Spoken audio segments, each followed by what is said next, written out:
Have you ever felt like time is just, I don't know, speeding up? Oh, definitely. Like history itself is just accelerating somehow. Yeah, throwing more at us than we can possibly process. Yeah. Today, we're doing a deep dive into Terence McKenna, an incredibly influential figure, right? Absolutely. Ethnobotanist, mystic, psychonaut, lecturer. Quite the mix. And he had this really radical idea about time itself. Right. Novelty theory. It really challenges our usual understanding. He basically said time isn't the simple straight line forward. Not linear. No. He saw it more as a structured fractal pattern.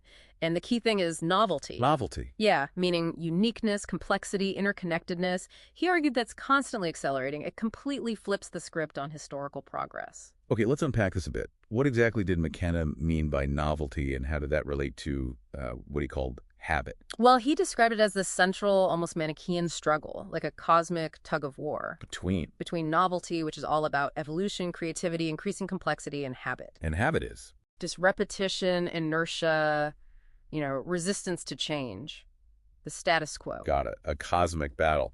And McKenna didn't stop there, did he? He saw the whole universe as what was it? A novelty-producing engine, that's the term he used. An engine for novelty. Exactly. The idea is that the rate things become complex, more intricate, is speeding up, accelerating rapidly. Okay. And what's really interesting is the role he saw for humanity in all this. Through our culture, our technology, what he called epigenetic change. Epigenetic.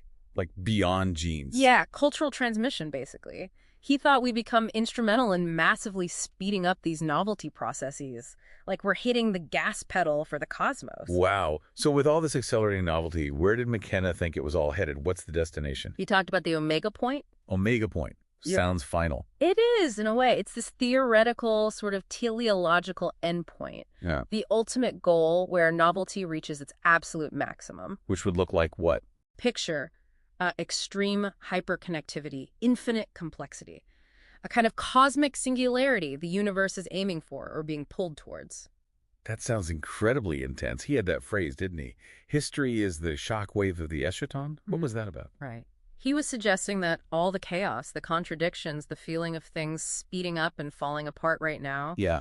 that's not decay. It's actually a necessary catalyst. It's the turbulence before you hit that omega point, driving the creation of higher forms of novelty. So the chaos is part of the process. Exactly. And linked to this, he also talked about an archaic revival. Archaic revival. Yeah, a conscious return to, let's say, ancient values and ways of knowing, influenced often by psychedelics, shamanism.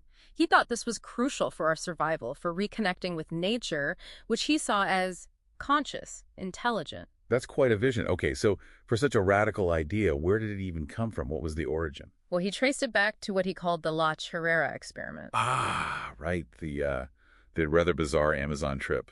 That's the one. Quasi-psychedelic, as he described it. He claimed he encountered this informative divine voice, called it logos. Logos.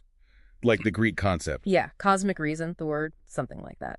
And this logos allegedly gave him insights based on the ancient Chinese I Ching. The Book of Changes. Right. McKenna became convinced that the I Ching encoded these fundamental dynamics of time itself. So the I Ching, specifically that King Wen sequence, that became the actual seed data for his mathematical model, time wave zero. That was the foundation, yes. Big way. Which really tells you novelty theory was maybe less a scientific hypothesis and more a metaphysical cosmology, rooted in these altered states he experienced. But, and this is a big but, right? There's a major critique about the model's endpoint, that 0 date. Oh, absolutely. The big one. That date, December 21st, 2012.